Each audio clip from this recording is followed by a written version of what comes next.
Desde 2016, a Petrobras pratica o famigerado preço de paridade de importação, né? E por que isso?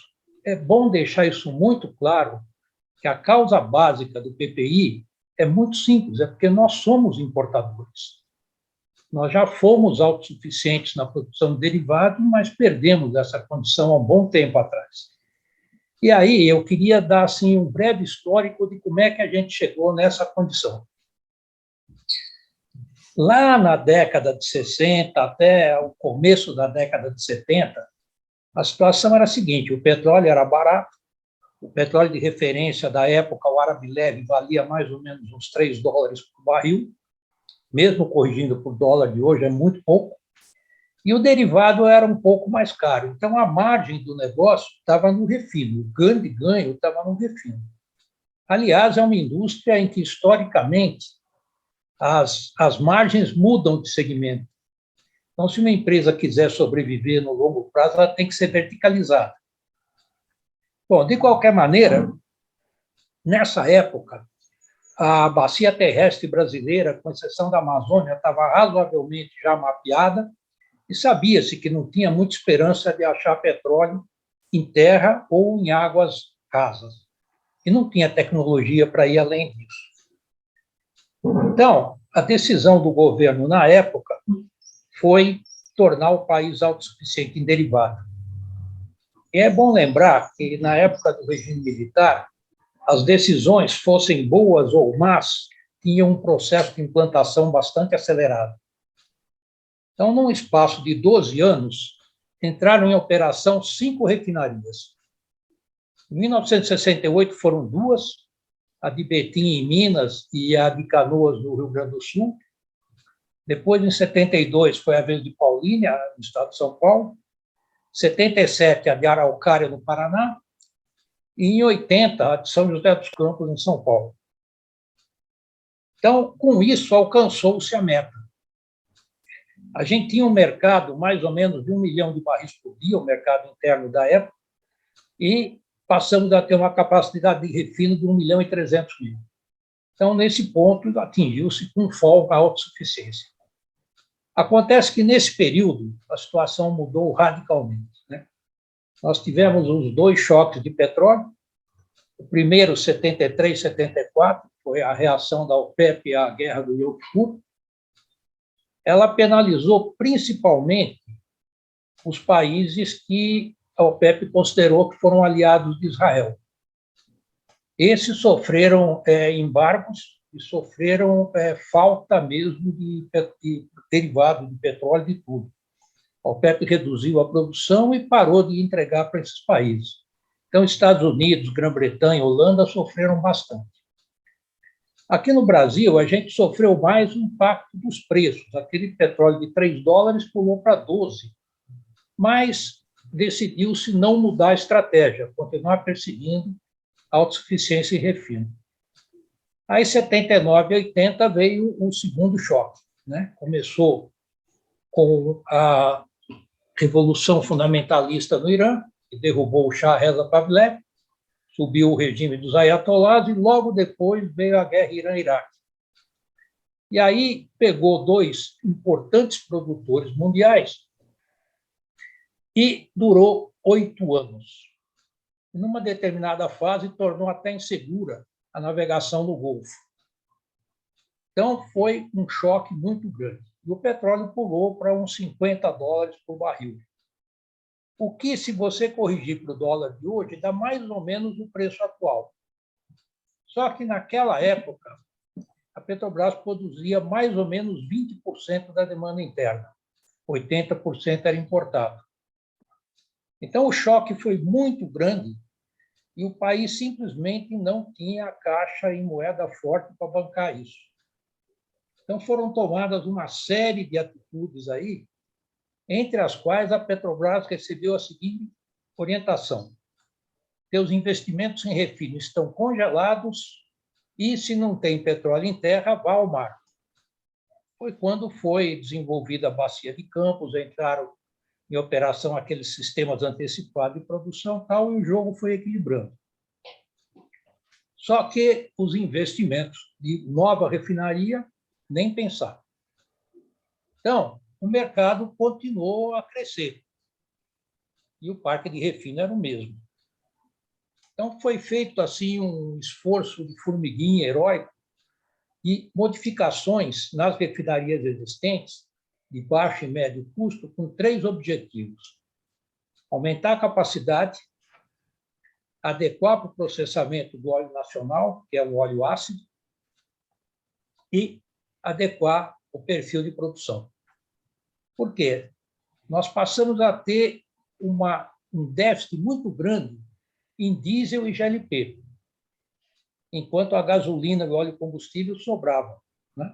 Entrou o pró-álcool, a maioria dos carros produzidos eram carros a álcool, e nós ficamos por um bom tempo exportando gasolina. Então, a grande meta era produzir diesel e GLP, é para isso que a gente refinava, isso que a gente buscava. E com essas pequenas modificações, subiu-se a capacidade de refino de 1.300.000 para 2 milhões. Ou seja, com pequenos investimentos, ganhou-se 700.000 barris por dia na capacidade.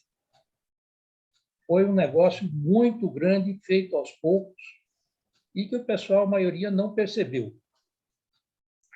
Bom, mas o fato é que esse modelo aí se esgotou.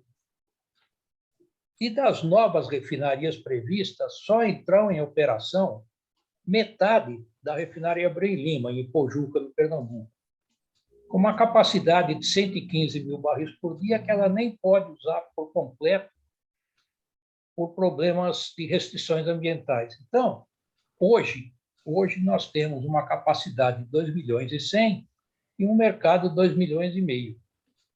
Então, nós passamos a ser importadores, principalmente de automotivos, né, gasolina, diesel e GLP. Então, essa é a situação atual. Se nós não importarmos, vai haver um déficit.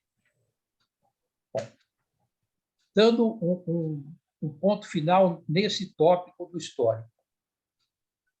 Um dos grandes problemas da Petrobras, talvez o maior deles, na minha opinião, é uma crise de identidade que a empresa vive. A diferença entre o que ela é e a maneira como ela é vista pela maior parte da população é muito grande.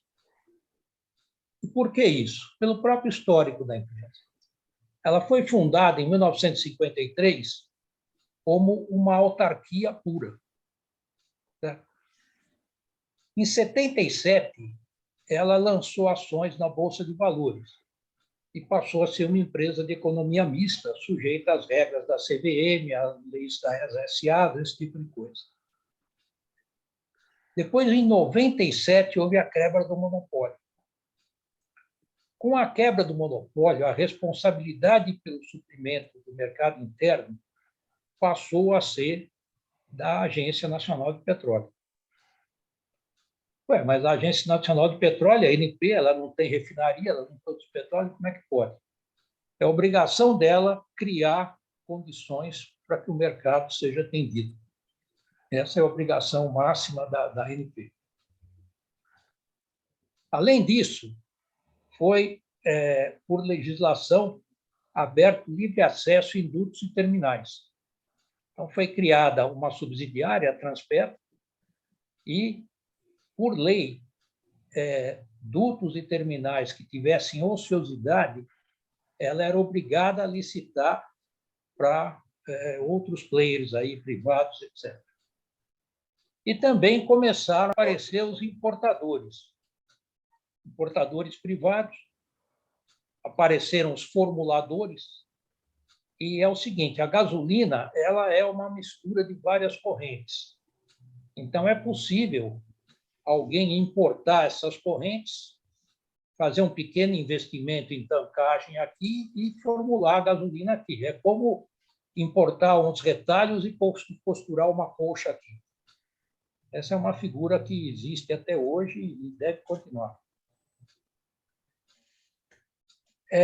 Bom, aí, em agosto de 2000, a Petrobras lançou ações na Bolsa de Nova York, né? Um evento festivo, Pelé foi lá, bateu o sino, e aí houve a possibilidade de fazer uma grande capitalização da empresa, mas, por outro lado, ela ficou sujeita às regras da SEC, que é a CVM deles. E aí, no governo Dilma, para segurar a inflação e não dar desgaste no governo, que é o que está acontecendo agora, a Petrobras foi orientada a não subir os preços. Ficou, a partir de 2011, mais ou menos, o preço médio de realização nacional ficou abaixo do preço do Golfo americano. Então, nós já éramos importadores e a importação gerava prejuízo. O cara vendia aqui mais barato que ele tinha comprado. E quem que ia importar num cenário desse? Só a Petrobras. Então, isso aí foi praticado e gerou perdas maiores que aquelas detectadas no Lava Jato, que já foram grandes. Levou a um grande endividamento da companhia e tomamos uma multa aí da ordem de 850 milhões de dólares da SEC por realizar operações lesivas aos acionistas. Então, em 2016, já no governo Temer, foi aprovada no Congresso, é bom que se lembre disso, a Lei 13.303, que é a lei das estatais. Então, o objetivo é blindar as estatais, tem ali a parte de regras de licitação, regras de governança e coisa assim, para evitar, entre outras coisas, ações que lesem os acionistas. Bom, esse foi mais ou menos o histórico da Petrobras até agora. Vamos ver o que é esse famigerado PPI, né? Qual é a composição dele? Quais são as parcelas desse PPI? Em primeiro lugar, é o preço de referência dos derivados, que nas Américas é o Golfo americano, onde existe uma grande capacidade de refino, um número enorme de refinarias, principalmente nos estados do Texas e da Louisiana. E esse é o preço básico. Só que o preço do Golfo americano tem que ser levado em conta o preço CIF, ou seja, em cima disso tem que ser acrescido os custos de seguro e de frete para trazer o produto de lá até aqui. Então, é o preço Golfo CIF, mais o quê? Mais as taxas de importação e mais o quê? Mais os custos de internação, desde a costa até o ponto em que o produto vai ser consumido. É isso e mais uma margem de lucro. Com isso, a importação por agentes privados. Se não remunerar isso, obviamente, ninguém vai importar. E aí corre-se o risco de falta. Bom, e outra coisa importante, se praticar preço abaixo disso, ainda arrisca tomar uma estilingada do CAD, porque vai ser considerado uma prática de dumping, certo? Bom, como é que a gente poderia escapar do PPI? As formas ortodoxas são 3, sendo que só uma delas funciona no curto prazo, que é o que o governo está aplicando agora. São renúncias fiscais e subsídios. Não tem outro jeito. Tá? Fora isso, a segunda seria a Petrobras voltar a ser uma autarquia através da recompra de ações, e, para isso, tem que ter muita bala na agulha. E outro ponto seria recuperar a autossuficiência. E aí poderia se praticar o preço de paridade de exportação, ou seja, o preço Golfo flat, só isso, sem custo de seguro, de frete, esse tipo de coisa. Só que esses investimentos têm um prazo de maturação muito longo. O entre a decisão de se construir uma refinaria nova e ela entrar em operação, vão-se aí no mínimo 5 anos. Okay?